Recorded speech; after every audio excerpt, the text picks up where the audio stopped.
Hey, Beth has been poking everybody to make a video, so I am to make her happy. Hopefully she'll even watch it. You never know. I watched a video just a little bit ago by somebody who I have met on Facebook, and he was telling a story about going out on his back porch and finding a bear. He went out to take the trash out and saw a huge shadow out there. Didn't recognize what it was until it moved, and then he realized, oh man, am I busted. And I thought, well, I really need to tell my bear story. So here it is. I used to live up in the mountains, the San Bernardino Mountains, up I think it was 17 miles up north past the northernmost part of Azusa. For anybody who doesn't know, Azusa was named that, A to Z in the USA, meaning that it was supposed to be inclusive. It's kind of a cute little town at the base of the mountains. So anyway, it was a little community that had a lot of people who lived in trailers and campers and things like that, and then there were a few cabins that were rented and a couple of full-size mobile homes. It was owned by a fellow who also developed part of it as campgrounds, but to me it looked like a sand parking lot. They didn't have trees or bushes or any privacy. It was just a parking lot right up next to the river, but this is California. Grass doesn't grow next to the river. So I thought that was kind of pitiful. But anyway, it was a nice place. It was layered like this so that my front yard looked over the roof of the guy on the street in front of me. And so the view out my front windows was just the hill across the other side of the canyon, which was kind of narrow. So I'm living up here, the other canyon's up here. It was really gorgeous. So at one point, during the time that I lived there, I started work at 5 in the morning, and it was a 45-mile drive. So I got up at 3:30 in the morning, got on the road by 4:15, and went to work. I very often saw bears at the dumpsters. That was really common. At 4 in the morning, it's still pitch dark. It's winter, especially in the winter, early springtime when they were waking up from hibernation.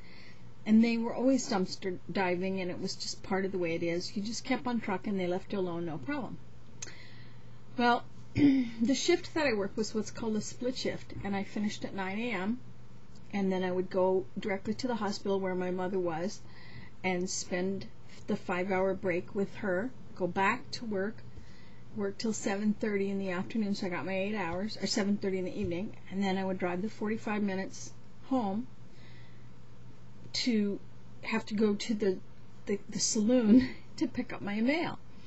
And the owner of the place was very often there. He knew what my life was full of, and he would very often volunteer to buy me a glass of wine or something. So this one night I was getting pretty bummed, and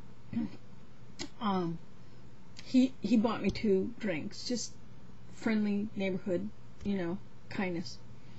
And so I had 2 glasses of wine, and it's by now 19 hours. I've got to get home and pass out and get up in the morning and do it again. So the roads are really windy, and each wind brings you up another level. You can't see me because I'm off the screen, but you get the picture. Oh. Anyway, so I came around one really tight curve, and there's a dumpster right there. And I have a little bitty Dodge pickup truck. I swear to you, the sides of that truck were made out of aluminum foil. It was so thin. And I was so shocked. There's a dumpster right there, and this bear is so big that he's head and shoulders over the edge of it, and his feet are still solid on the ground. He was so huge that standing flat on the ground, his head was way above the cab of my little pickup. It's a little tiny pickup. And I stopped the car. I'm exhausted. I've had 2 drinks and probably no supper. I don't remember anymore. But it was not exactly 100% thinking.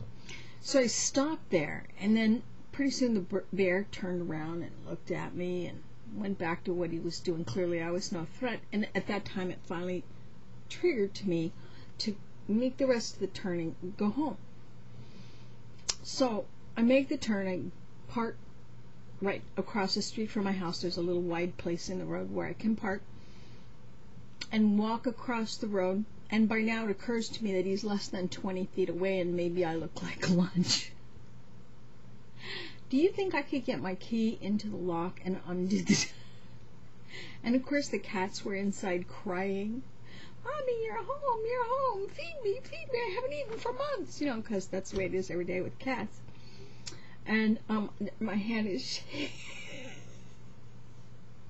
And of course the bear has no more interest in me than the man in the moon, because there's something good in the dumpster. I don't know if it was diapers or Cheetos or who knows what, but that was the last time that I ever had any close encounter of the bear kind, and I just thought I'd share with you. Got inside, locked the door. It's a thin, cheesy aluminum sliding glass door, and I pulled the curtains because I thought, well, maybe if he doesn't see us, he won't know, us meaning me and the cats. And I hurried up, fed the cats, and turned all the lights off and went into the bedroom where the light wouldn't shine outside. And the bear wouldn't see any movement in the cabin. Needless to say, it wasn't any problem, but I was so tired that my thought processes were really broken. And I just thought I'd share, because I think that was kind of a funny story. It was quite the experience. And yeah, that was my close encounter of the bear kind. Have a great day. Bye.